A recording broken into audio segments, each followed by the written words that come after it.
Hey folks, believe it or not everything I buy or even gets sent from companies makes onto the channel. Seeing as I'm not able to upload more than once or twice a week at best, when it comes to creating content I'll always try and prioritise stuff that I think that you lot are actually going to find interesting and useful rather than just taking the opportunity to get some free review samples. But lately I've received a few items which I think are actually worthy of a video simply because I've been using them on a regular basis and they've all in one way or another been really surprising. Even better than that, all these items come in at under 20 quid here in the UK and at a similar price in the US.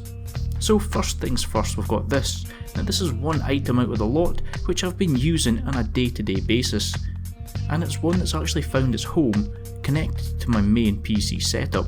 From EasySMX, this is their cool 2000 gaming headset, and one it comes in at not 20 quid, but on Amazon right now it's under 10. Now I've used budget headsets in the past, notably from the likes of Turtle Beach, and always found that you pretty much got what you paid for.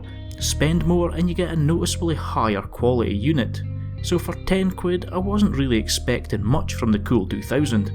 But the fact that I've been using it for the last month as my main headset of choice should tell you how good it actually is. The 50mm leather clad drivers sit comfortably on the ear and offer up clean audio and deep tones where expected, and whether it's playing hectic online games like Battlefield 5 or getting immersed in the orchestral world of Skyrim, again, the Cool 2000 delivered.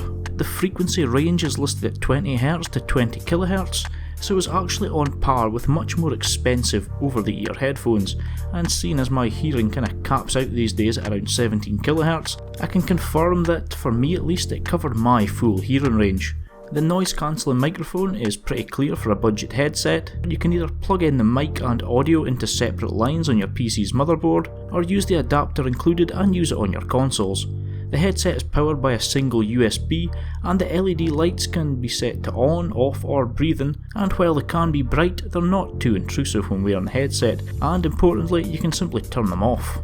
All in all then, an impressive offering from EasySMX, and for the price, it offers a really good value option to those wanting high quality audio on a budget. Next up, we've got something that I was really quite sceptical about when I received it, a faux mechanical RGB keyboard, in the form of the Click from GameMax. Now I've tested out GameMarks' recent Strike mechanical keyboard and I really liked it, but that came in at a good bit more than the 20 quid asking price for the Click.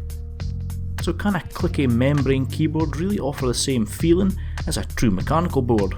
Well, first things first, it's a full 105 key keyboard.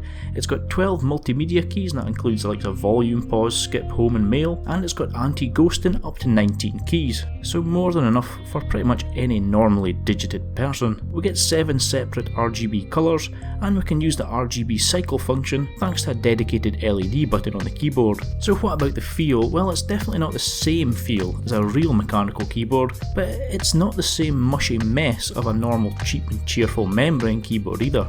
I'm always a bit dubious with these sort of keyboards, but in all honesty, it's about the closest I've felt to a real mechanical switch while still being membrane. When buying a mechanical keyboard, I tend to stick to the more silent switches, but I have owned a few Cherry MX Blues, and the feeling here is surprisingly similar. A nice stroke and the satisfying click is all present. So whether you call it wizardry, witchcraft or just some clever engineering, what you get at the end of the day with the click is something that's very responsive and a board in which the click action is felt and heard at just the right time, i.e. it happens when the key registers are pressed, just like the actuation of a switch on a genuine mechanical board. The build quality is really good for such a low priced item, and it's got enough heft to make it feel a bit more expensive than it actually is, and the RGB illumination, while basic, it's got 7 colours and a few preset patterns, which means you should be able to find one that'll be able to blend into your setup.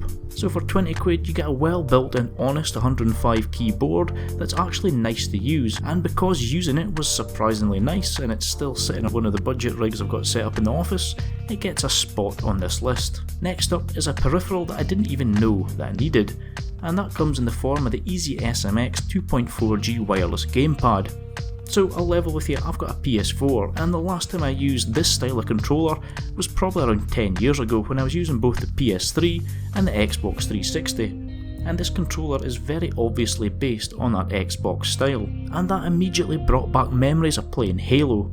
So if you're familiar in the slightest with an Xbox controller, you're going to feel right at home here. Everything on the controller feels really solid, and while there's nothing on the controller that's rubberized, all the plastics are kind of textured, which means that slip is not going to be an issue. The face button placements worked out really well for my hands, and the thumbsticks and D-pad are solid plastic with ridges and feel really good to use, and all the shoulder buttons also feel like they would be up to a challenge of a really intense beat 'em up or game of FIFA. What I really liked with this controller is the fact that it charges by the way of a USB Type-C cable. It charged really quickly and it was able to be used for days without me needing to worry about battery life. You can even use it while it's plugged in charging, and it doesn't affect the use at all. Awesomely, Steam, Origin and Uplay had absolutely no trouble recognising the controller, and every game that I played with it worked with it just fine, mapping everything to a sensible layout. I'm pretty sure it's based on the Xbox 360 layout. So when using this, it really was just a case of plugging in the USB dongle and away you go. So this has found its home right next to my Nitro 5 on the sofa, perfect for blasting through the streets of Burnout Paradise Remastered, FIFA or any other couch game that suits the use of a pad over a keyboard and mouse. It's comfy to use, really accurate with no lag, and the battery lasts for ages on a single charge. And the best thing is, at 20 quid it's not going to break the bank either. Now finally we've got something that I'm sure everybody can get on board with, a decent RGB gaming mouse for under a tenner. Coming from GameMax, we've got their Tornado. It's a simple 6-button RGB gaming mouse, but one that, for the price anyway, is as comfy and as impressive a mouse as I've used in a long time. Sure, you're not going to be getting the absolute cream of the crop here when it comes to sensors, and it is on the light side if you're used to a mouse with a little bit more heft, but at less than 9 quid, I guess that's to be expected. What you do get though is a comfy ergonomic design, an anti-sweat soft touch skin, a non-programmable coloured LED backlight which cycles through 7 colours smoothly, and a nice 1.5 metre texture cable.